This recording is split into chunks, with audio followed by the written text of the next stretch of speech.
Jennifer Fondrevay, thank you so much for joining me today. One of the amazing things about going digital for events is when you're brought together with someone you haven't met before. And that's what happened with you and me. We met a few months ago.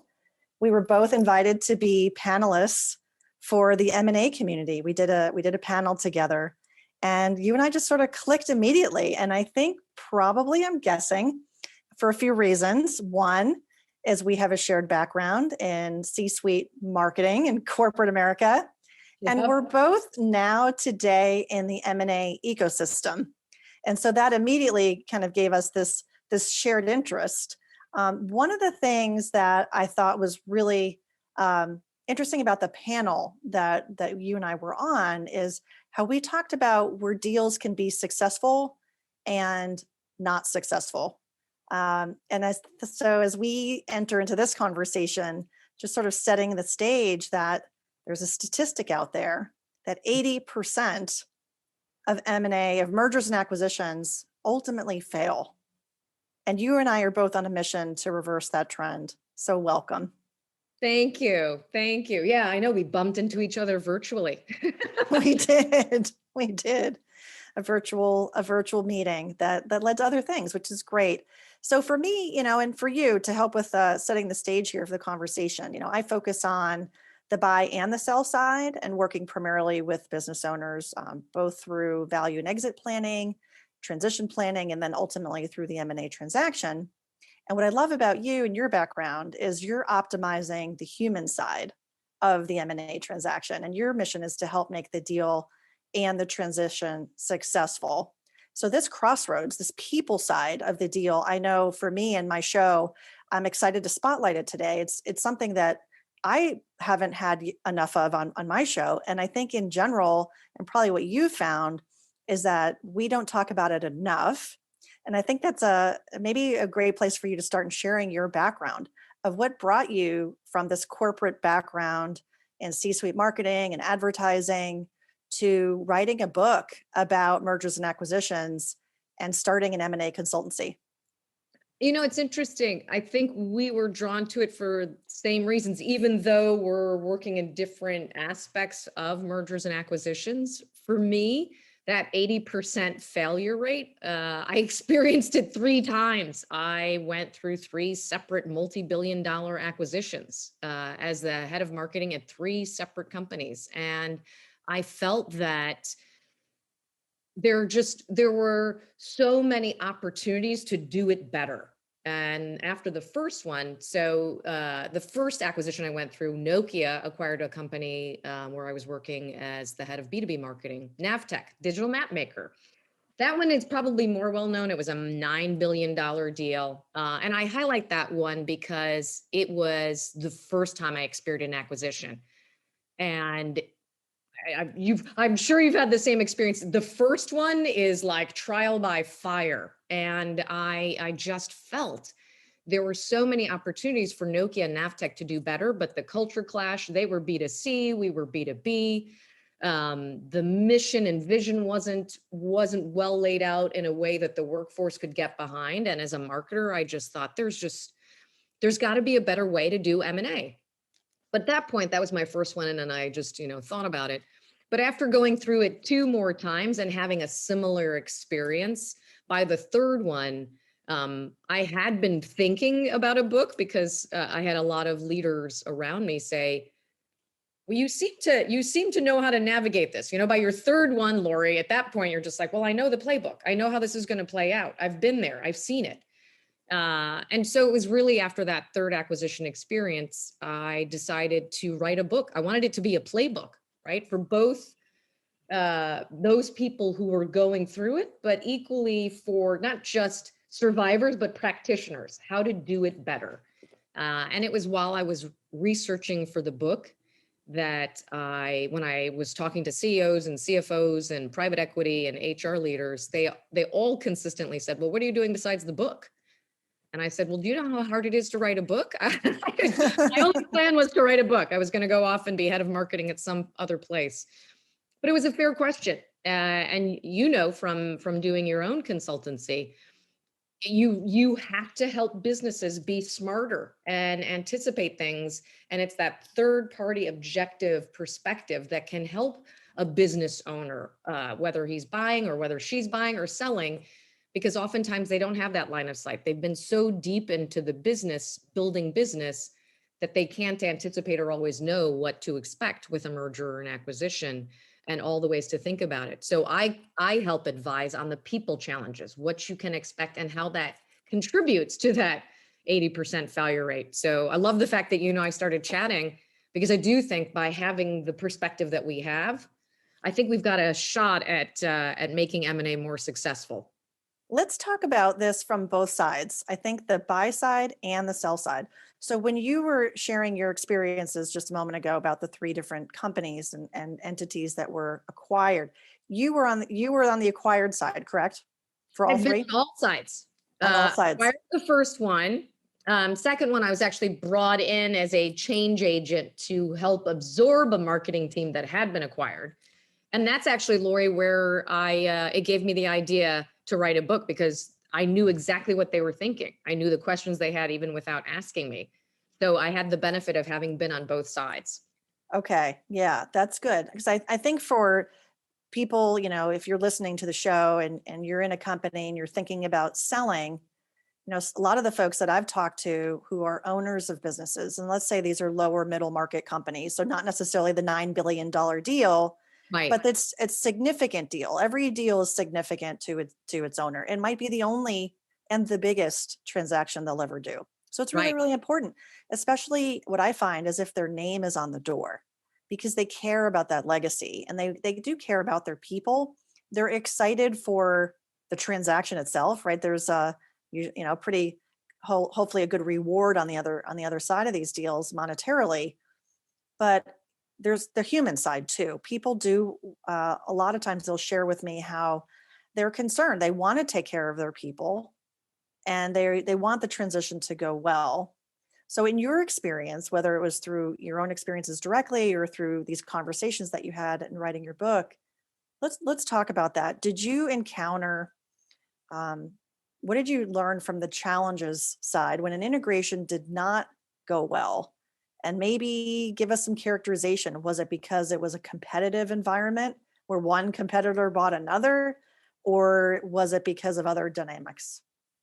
Well, and first, I want to highlight, because I think you raise an excellent point. When I was researching the book, I wanted to make sure I did the research because I didn't want it to just be my story. And I also wanted to interview mid-market, small mid-market businesses as well, to make sure that were the challenges that I saw for like your Fortune 500 similar, and um, or were they unique to Fortune 500? And what was fascinating to me is that the challenges and issues were the same, whether it was a small, mid-market, or Fortune 500, right? Human nature is human nature.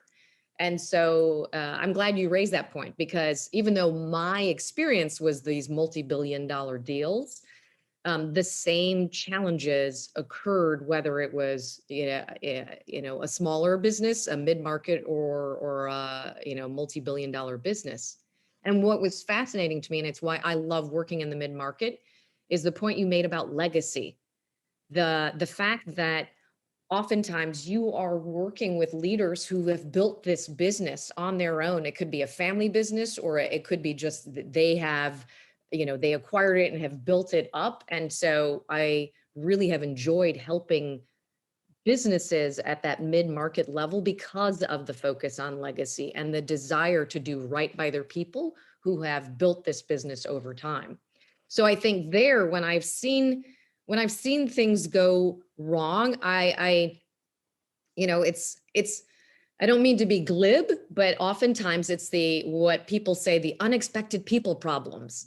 And I always say they're not unexpected. You can expect them, right? You just have to prepare for them and be aware that people aren't necessarily going to be as excited as you are. If you've been working on this deal for a while and suddenly you announce it to your workforce, they aren't going to necessarily be jumping up and cheering and celebrating. This is new news for them. And it's frankly, it's one of the articles I wrote in HBR was around that dynamic, the fact that you have frontline leaders who are not necessarily thrilled and overjoyed by this news, but you have executives or business owners or leaders who think this is the best thing. They've been living with that news for a while and working towards it. And you need to anticipate that your frontline leaders aren't necessarily going to be in the same place. Now they can get there.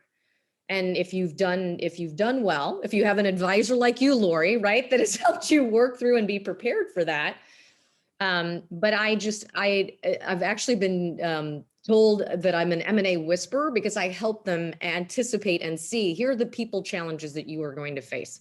And the first one is going to be your workforce isn't necessarily going to be at the same place you are, and you need to allow for that time. Even in the valuation, when you're going to hit certain milestones, you need to be prepared. There's going to be an adjustment period, not just integration related, but just purely your workforce embracing and understanding why the deal happened, what the vision is for this new company, and what role they can play in it. Those are all the questions that people have immediately.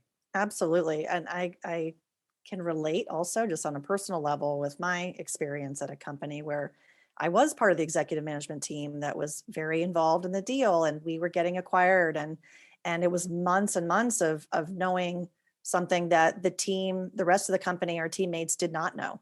And Yeah. so when it was finally time, because it was a publicly traded company that was buying us, so it had to be held, very close Right. confidence. We were not able to share until we were able to share. And that is usually the case for a lot of these situations, even if it's a small privately held company, because you just never know what's going to happen with these deals. They might fall apart, and you don't want to involve too many people, and have whether it's confidentiality reasons or retention reasons. You don't want people to be nervous and then start to leave, because that could disrupt the deal from getting done. It's a very tenuous time, and you're going through due diligence. You want to make sure that the deals gets to where it needs to go. um yeah, And so it's I think probably, it's go probably ahead. hard, Lori, too, just hearing you tell that story, because I had a leader say to me what was hardest for him in exactly that scenario. He said, I was known for being a transparent leader, very transparent. And he said, I had people on my team look at me like they felt betrayed. And he said, it was just the hardest day. And he said, for all the reasons you've articulated, you can't, but it is hard when that has been part of your brand as a leader, right? To be transparent. So oftentimes I work with leaders to say, here's how to position this so that they understand faster what the dynamic was, what led to the decision making, how the team can operate, where the opportunities are, helping that kind of a leader get the team on board faster, because those leaders can often be the ones who are the most frustrated because they've been the transparent leader before, and now suddenly their team is looking at them like, why didn't you let us know? Yeah, absolutely. And let's talk about the sales side of it. I know it can be very, very tricky when, again, one competitor is buying another. Yes. That can be particularly hard for a sales team that's now got to trust this other group that they maybe have. I can't use the word hate, that sounds so strong, but maybe extremely disliked in the past, Ah. because they were arch rivals in the market. And now they've got to be, corporate friends. How do you help companies think through that? It's probably one of the biggest challenges. In fact, actually, one of the interviews I did for my book, he actually did the advertising for Coors. And if you remember Coors and Miller coming together, I used to work in advertising, so I worked on Coors advertising, and it was fascinating to me. I mean, these two beer companies had been at each other's throat for decades. I mean, they literally, having worked on the beer business, they would go in and rearrange the beer so that the Coors beer would be on the front, and the Miller beer would be in the back when you'd go to the freezer, right? So now suddenly you're trying to bring them together and say, hey, sell all the beer. We're working with distributors to sell everything equally. And where I've seen that challenge is it's the everything looks good on paper until suddenly you're trying to have a sales team in particular who may have actually built their business by saying, oh, that other brand, they're cheap. They're not the right kind of brand. Our brand is the best. But now suddenly I'm having to sell my brand plus that cheaper brand. It's a mindset shift that's required. And so a lot of the work that I do there is helping that mindset shift. And I would say Sales leaders in particular can have a struggle with that because they've built their business on a certain way of doing it. And now suddenly we've added into their mix a product that they have spent an enormous amount of time saying isn't a good product. And that's why actually the Fast Company article that you and I were talking about earlier, I think that resonated so well because we talk about, what got you here won't get you there. You have to be able to shift. The metrics for success change after a deal's gone through, and the ability to pivot and shift. The first step is a mindset shift, being able to see the bigger picture so that you're thinking about it as a portfolio of products you can now offer to your client. But it requires, and that's a lot of the work that I do with the business leaders, helping them understand this is going to take time because you are literally recalibrating the orientation of your company. The Fast Company article that you mentioned, as well as the Harvard Business Review article, I'll put links in the show notes so that people have access to it. But just to go back to the article in Fast Company that you mentioned, it's about rock stars and how people who might have been a rock star at their old company now, after the integration, are finding themselves in a whole other world.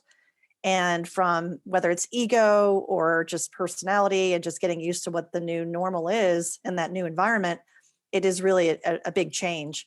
And so particularly, I think for salespeople, that's going to be a big challenge because they're motivated, their motivations are different and necessarily than maybe the hourly worker on the shop floor who's going through the acquisition, whereas they might not see a lot of changes, but certainly people in the front office, as you're talking about marketing and advertising, I was thinking about that as well. That makes a lot of sense.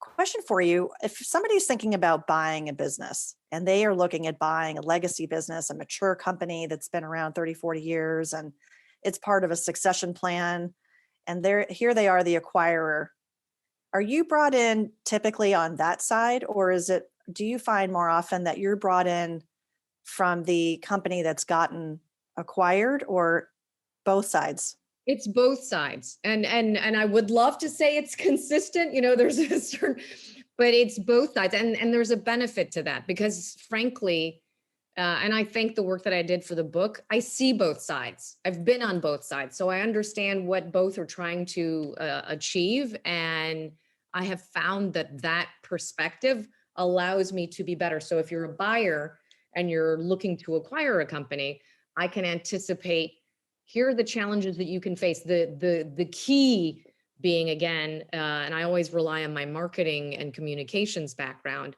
how you portray the deal, what drove the deal, but not just painting a vision, but having the people on your team and the other company coming together and all speaking from the same book, and also translating that for the company. I found oftentimes, the CEO of the acquiring company speaks.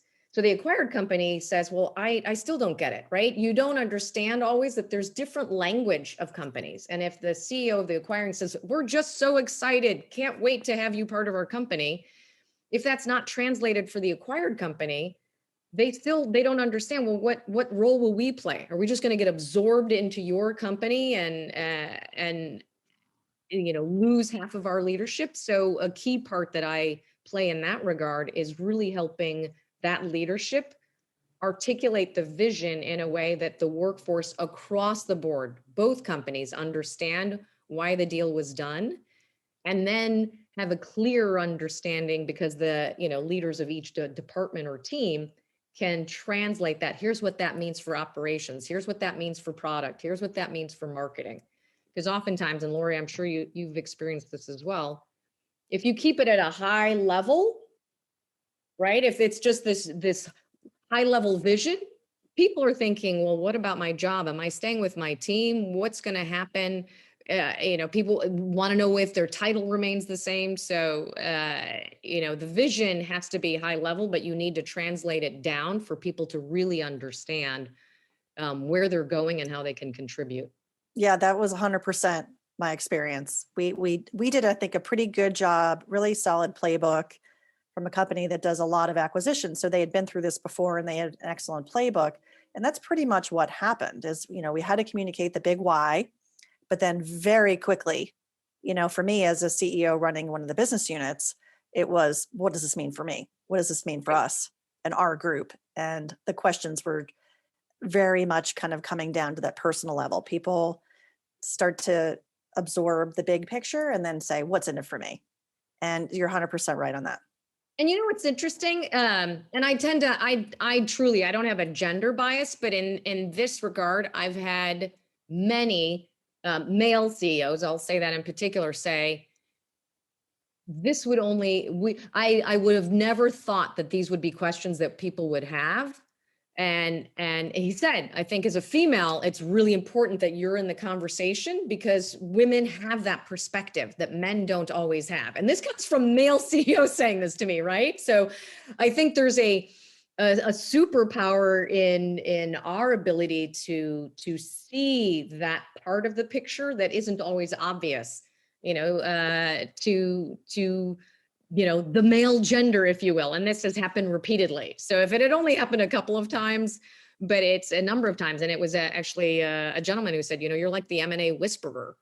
And I do think, I'm sure you bring that same dynamic to the work you do, right? It's just seeing a certain part of the transaction in a way that helps anticipate what some of the challenges might be. Well, I think it's the IQ and the EQ of an M&A deal ultimately that's going to Yeah. make it successful. And when you're in the due diligence phase and it's very analytical and you're looking at, are the numbers going to match up to what we need it to be? Is this a company that we want to purchase? They're going through all the legal accounting, right? It's very, I don't know which, right brained, I guess. And then Right. this other side of our brain is, well, what's the people implications and how do we make this successful post integration? And you can't just assume and trust that that's going to happen. You have to get very hands on with it. So I guess as we wind down this conversation today, Jennifer, just one way to make this actionable. If there are 3 things that you would recommend someone listening is going to say, okay, I need to do those things. If I'm looking to buy a business, what are the top things I should think about? Or if I'm getting acquired, what are some takeaways for either group? Well, I'd say first and foremost, and you and I have talked about this, right? When you're choosing an advisor, I think it's critical, a couple of components of that. When you're choosing an advisor to help you with that, because I do feel that you need that outside perspective. So even if, let's say, you've identified the business, you're buddies with that business, you need an advisor to help you have a third party objective perspective to make you smarter about what are the financials, how is the business really run? Because I've just, to your point, when I've seen people go at it on their own, it tends not to go well because they're blinded by some of the things that are not obvious. So advisor first and foremost. And then I guess a 1A to that is in having that advisor, and I'm absolutely biased, you need a human capital person within that. Typically, your advisors will have great perspective. They'll have strategic relationships, whether it's legal, accounting, even a marketing perspective. I always highlight that you need to have someone who can help you anticipate what the people challenges will be, because that's going continuously back to our statistic. That's where oftentimes that 80% failure rate happens because of those people challenges, the obstacles around integration. So advisor first, make sure they have a human capital person as part of that. I think the other thing that, and again, it's probably related to having the right advisor, right? You really want to be clear on that valuation and make sure that it is realistic and reasonable, because where I have seen the failure rate happen is the valuation is well beyond reality. And you have not anticipated for the drop in productivity that tends to happen right when the deal's announced and people are absorbing the news and trying to figure out their role. So you don't have the right time frame, and now you've got a valuation that's unrealistic, and it's challenging. And so you end up always already behind the 8 ball from the get-go. So people aren't excited, they're feeling behind, and the pressure tends to make people make mistakes. So even your rock stars, as you pointed out, right? stumble because they're still absorbing the news. And so really the advisor, an accurate valuation and an anticipation of the timeline that's also rooted in reality. The period of time that you need to let people adjust and absorb the news and get up to speed, by not factoring that in and having that unrealistic valuation, it sets you up for failure more than it sets you up for success. So those would be the key things that I would highlight. Okay, thank you so much for sharing that. And I appreciated that you had asked me about my thoughts on what I think a good advisor would be. And I hope it was helpful for you. But I think that just to share, it comes down to strengths and fit. And it's really important. And I think for Jennifer, for people, if they're listening and they're thinking about, the human capital side, and for you, what you bring to the table, and how you've shared your strengths. And then fit is, hey, do I want to work with this person? Am I going to enjoy seeing them as part of my team? And so that's obviously very subjective. But I think strengths and fit are really, really important for what people bring to the table. It might be industry specific, or it might be, special expertise that they have. So thank you for asking for my thoughts on that. And I thought it was an excellent point, because as you noted, right, you can, the planning, M&A, the negotiations, the financials, reviewing all that can take months, in some cases years, right? So this is someone who you want to trust and feel is reliable and dependable, and who you have a connection with. I absolutely agree, because you're going to be Absolutely. spending a lot of time together. A lot of time. A lot of time.